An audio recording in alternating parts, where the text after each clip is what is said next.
Hey, I'd like to welcome you to another episode of the Mission Matters Marketing Podcast, your source for all things marketing. My name is Adam Torres. You can follow me on Instagram at AskAdamTorres. Keep up with my book releases, book tour schedule, signings, all that other good stuff. Always love to connect with you there. And as always, if you'd like to apply to become a co-author of one of my upcoming books, just head on over to the website, missionmatters.com, and click on Become an Author to apply. All right, so today I have Lewis Goldstein on the line. He's the president over at Blue Wind Marketing. Lewis, welcome to the show. Thanks for having me. Oh, man, so excited to get into today's topic. So we're going to talk about forming strategic alliances to grow and scale businesses. But before we get into that, I want to talk a little bit more about what you're doing over at Blue Wind Marketing. Tell us a little bit more about the company, please. Yeah, definitely. So I started Blue Wind Marketing to help businesses with their marketing, advertising, and consulting. And our objective is to grow and scale businesses using that. So, Lewis, I think that's a great transition. So let's, I want to just jump right into today's topic. So forming strategic alliances to grow and scale businesses. I think it's a unique angle and approach that you're taking. Where do you want to start this topic? Yeah, so I think a lot of businesses just don't know much about it. I think it's a topic that isn't really discussed in business school or even when you start a business, if you don't go to business school. So the first idea is to be educated about that. Do you mind if I kind of share what it is? Let's do it. That's what we're doing here. I'm in. Perfect. Okay. So strategic alliances is a pretty broad term. It's the idea where you're forming an alliance that's strategic with another company. And so there's two ways to go about this. One could be for you to get new customers, clients, to sell new products, or it's to actually sell your products. So you could be what we call the list side or on the actual customer side, okay?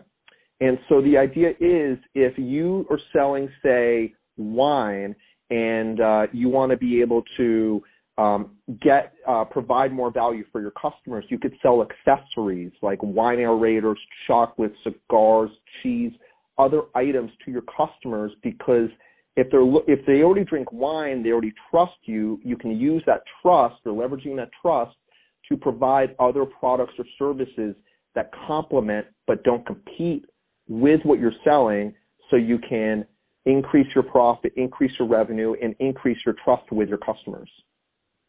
Man, it just makes so much sense, and I think one of the obvious things that are happening is how they talk about how all companies now have to think about themselves as a media company and how they're and what kind of other content. Or if let's just say you were always a consultant in the past and you did only one-on-one consulting, now you might think about an online course or all these other things. It's really about finding ways to provide different types of value to your end user. Exactly. Different ways to provide value. Exactly. If you already have that trust with your customer base, with your clients, what else are they looking for? It's a great idea if you don't know, simply to ask them. What are you looking for either before you get in touch with me or after? And that can give you some ideas of potential industries or businesses to reach out to. And what you're doing is you're providing a lot of value. First of all, you're acting as you're basically providing you're vetting out other companies on their behalf. So you're already doing the heavy lifting for them. And what you can do is you can negotiate with that provider and say, hey, we're going to bring you a lot of new business. Can you create some sort of special discount for a customer base? So you're giving them access to someone they may not know about and a discount that they probably wouldn't be able to get without you being involved. So if somebody's listening to this right now, Lewis, and maybe they haven't really considered what this whole forming strategic alliances framework looks like or how it fits into their business, but right now you have their interest piqued. What is some of the low-hanging fruit or some of that thing, something that they should just be thinking about today about if they want to start exploring that further? Yeah, great question. So if you run a business, whether it's on the internet or not, I would ask yourself, do you have a list of customers? Do you have their emails? If you have their emails, then what you could do is, and if you already send out mailings, is look into other companies like yourself that complement what you're selling, that don't compete with you. I would look at and study if there's competitors in your market that are doing this already. I wouldn't be surprised considering it's used by some of the most competitive companies in the market. And if there's not a company out there, then I would start to research other companies. Like, let's say you're a lawyer and you work with accountants a lot. Well, you could say, well, if our clients are looking for good accountants, we could refer them to accountants we work with. So research it and speak to your customers. Find out what they're doing. Ask them, is this something that would something they would value? And if that's the case, do a small test. Reach out to your best customers and provide that, on a maybe phone call or one-on-one email. See the response. Take note. Is there a way you can improve it before you promote it to a bigger audience? And then do that periodically. I would recommend doing that, say, every 3-4 months. And if it goes well, you can continue to find other strategic alliance partners who you can develop a long-term relationship with. And at the end of the day, it creates a win-win-win for everyone, for you, your customers, and for the other company. Can you give an example, just to put a little bit of a meat on this, if you will? Can you give an example of and you don't have to give a company name or anything like that, but just an example of one of these type of partnerships that you've seen work in the past? Yeah. So here's an example. A gold company has a few thousand customers. They buy gold, silver, platinum from them. A lot of these customers buy these precious metals for investment. They like the peace of mind it gives them.